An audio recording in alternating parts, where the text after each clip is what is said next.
Va erkak qaynatalar ham san nimani qo'lga olinglar xonadonda, qaynalarga rolni berib qo'yolmasdan. Ko'p holatda ko'ryapmiz, erkak kishi mung'ayib o'tiribdi, qayna gapirib yotibdi.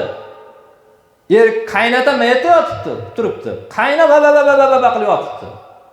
Ha, erkak kishi sal rolni olish kerakmi? Podshohon bilanlar deb turibdi. Podshohon nima qilardi? Kelin yoqmasa boshqasiga uylantiraman deyapti. Ha, kelin qiz birovning qizi o'yinchoq ekanmi? Yoqmasa ajrashtirib boshqasiga uylantirib qo'yadigan. Qanchasi xor bo'lib mashalan o'sha kelinlar bitta-ikkita bolasi bilan aqa boradi, baqa keladi, otasiniki kelsa, bu eriga borsa, u o'ttadaligi bolalar bor, bolalarga rahmingiz keladi. Ko'ziga qarab turadi. Yana urushmasmikin ota-onamni.